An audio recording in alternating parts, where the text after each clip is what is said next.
Hello, my name is Iribas Rudín. I teach at the Complutense University of Madrid in Spain at the Faculty of Fine Arts Department of Painting. I would like to talk today about a specific work by the artist Susan Hiller, which is called Witness, and I would like to see it or show it through a Jungian perspective. Thank you. This presentation is structured in three parts: UFO sightings, a brief introduction about Susan Hiller, the installation Witness, and the Jungian archetype of the self and UFO-related experiences. Archaeology and history have shown that mankind has recurrently seen apparitions in the sky that are not attributed to celestial bodies or climate artifacts. Here we see a pamphlet of the 16th century accounting for the sighting of black spheres before the sun. Based on a combination of personal accounts and images of the Cold War space race, popular culture has produced a plethora of images of unidentified flying objects, UFOs. To the left you see a still from the film Invasion of the Body Snatchers of 1956, to the right from the web. Reported UFO shapes range from the classical flying saucers to other simple and symmetrical shapes, such as spheres, ellipses, rods, or crosses. The term UFO itself does not imply extraterrestrial beings, but only that the objects fly and that they have not been identified. So instead of focusing on the debate about the existence of UFOs, we can take an anthropological perspective and see UFO-related experiences as the manifestation of a tendency to see things in the sky to which an unearthly quality is attributed. This tendency seems to reflect states of anxiety in the population. Do our eyes turn to the sky in hope of a metaphysical savior or of an impending apocalypse? With this perspective, it is interesting to see how reports have progressed through time. In this animation, we witness the increase in UFO reports between 1906 and 2014. It is no accident that the first peak coincides in the USA with the broadcasting of Orson Welles' War of the Worlds in 1938, and the second with the famous Roswell UFO incident in 1947, where an officially declared weather balloon crash was interpreted as covering up the crash of a flying disc. It is also worth noting that the reports abound in Anglo-Saxon countries. The 1990s witnessed a significant rise in cases of UFO sightings, a trend which has risen steadily thereafter, but which has dropped since 2014. A possible explanation for this decline is the rise of fake news and conspiracy theories, which compete for attention with the UFO topic in the general interest.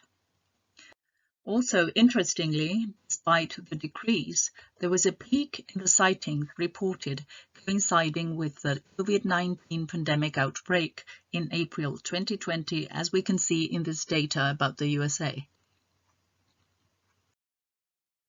Now, I will briefly talk about Susan Hiller. Let the artist introduce herself first. My name is Susan Hiller, and I'm an artist based in London. The American-British conceptual artist Susan Hiller, born in 1940, deceased recently in 2019, was keenly interested in consciousness, non-ordinary states, and unconventional ways of knowledge, including anomalous cognitions such as psi, UFO encounters, etc. These topics are often the subject matter of her work. Nevertheless, the deeper content of her work is epistemological, questioning the prevailing ways of knowledge and opening alternate epistemologies are landmarks in her creative endeavors.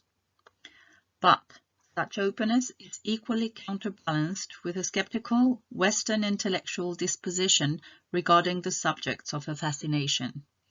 Hiller vindicated art as a hybrid knowledge encompassing poetic intuition and unconscious processing, together with rational inquiry, in an ambivalent position which may be problematic for other areas of knowledge, but which can perfectly coexist in art. Her oeuvre can be divided into a first period, roughly covering the 1970s, with minimalistic conceptual works, together with a line of collaborative performative events that she called group investigation pieces. From the 1980s, her second period is certainly more mature and artistically interesting, as well as better known by the wider public. The viewer is strongly encouraged to visit the artist's official website, susanhiller.org.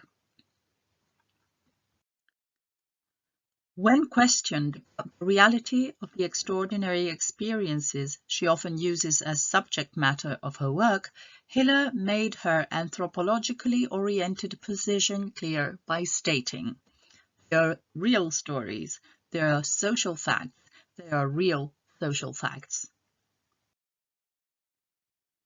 Her ambivalence leaves room both for fascination and for criticism. Again, I quote, "I don't believe in anything, so therefore I don't believe these things are true, any more than I believe that they are not true." In this presentation, we will see what is probably the most famous of Hiller's artistic pieces, the installation Witness, premiered in London in the year 2000. Witness began with a harvesting of UFO-related first-person accounts around the world found on the internet. These pieces of information were her raw material. They were cultural artifacts and social facts. So, quoting Hiller, "The web is a giant confessional where people feel able to externalize perhaps embarrassing secrets that might be harder to share face-to-face. These UFO encounters ranged from the sublime, quasi-religious, to the deepest dread."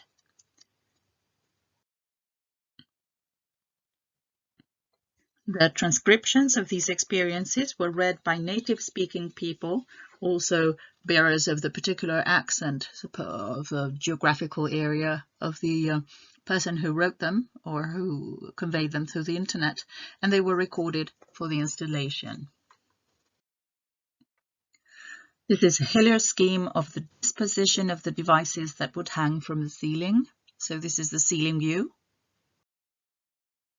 And this is a general view of the space, dimly lit, curtain upon curtain of cables of different lengths end in small loudspeakers in the shape of an encircled cross with a speaker at the center. Participants give life to the piece by bringing the loudspeakers to their ear and listening to the various accounts. The more they immerse themselves in the experience, the more real and haunting it gets. My name is Barbara Drabble.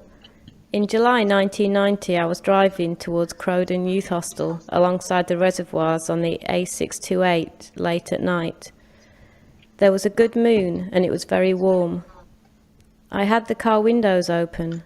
A strange light suddenly came up high on Bleaklow and lit the whole valley for a couple of miles. It was so bright I could have driven without headlights. Then the air turned cold and I had to wind the window. Witness is one of the most mature, forceful, and well-known of Hiller's works. It is worth considering which could be the case of the fascination this piece awakens. Reasons for the public success of this installation could be purely visual and artistic criteria, because it's coherently shaped and shape echoes content, so the classical UFO shape is echoed by the form of the loudspeakers and the map of the ceiling. Also, the alluring character of the piece, which offers an immersion in the as-if. The experience is all the more intense when one releases the inner critic and becomes open to suggestion. The intimate quality of the voice has the power to make the account more credible and livelier than the simple text.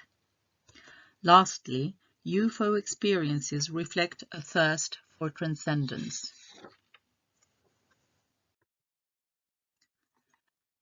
To better understand this, we will turn to Jung's archetype of the self. Psychoanalysis has thrown light on the hidden part of the psyche, the unconscious. The well-known metaphor of the iceberg helps us to visualize the small portion on top of the waterline, the conscious mind, and the much greater unconscious portion below.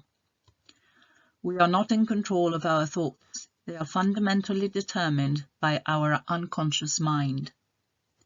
Whereas the pioneer Freud studied in detail the personal unconscious, determined by the biography of each individual, Jung focused especially on the collective unconscious, which is non-biographical.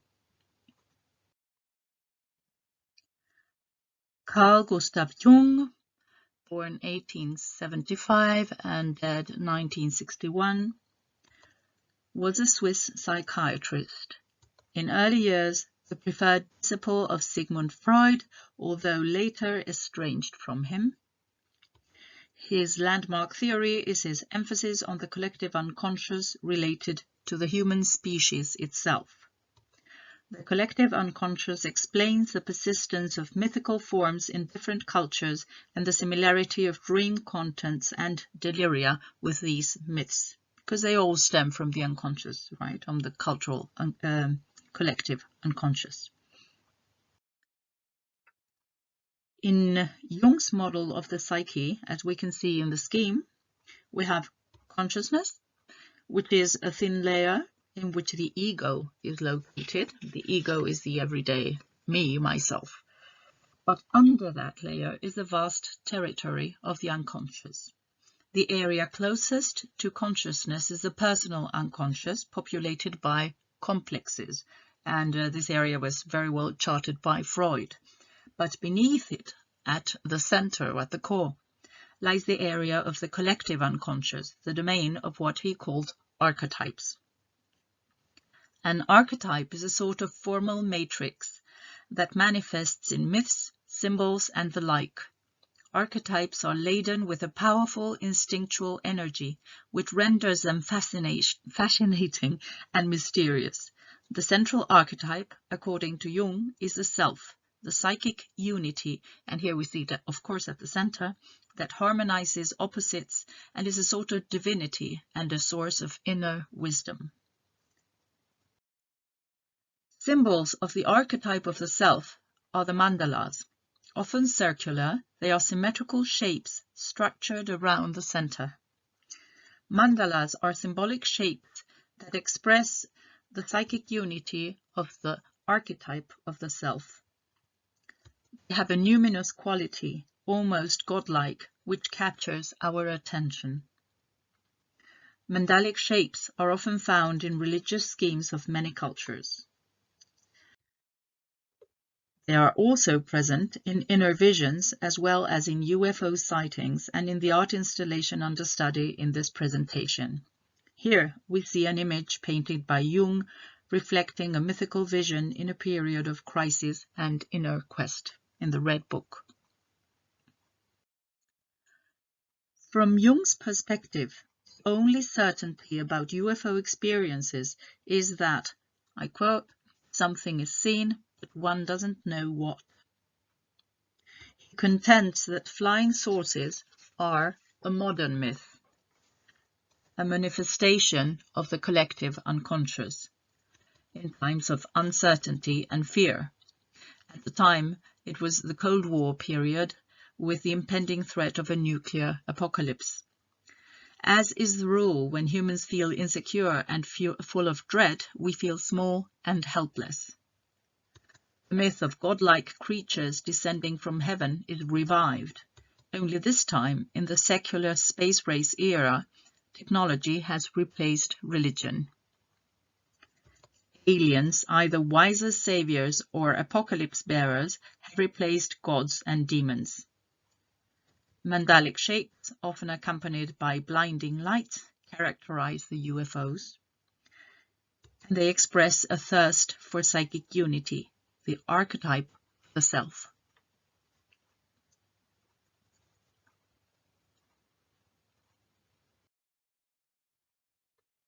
Here are some suggestions for further reading. You may freeze the video to note the information.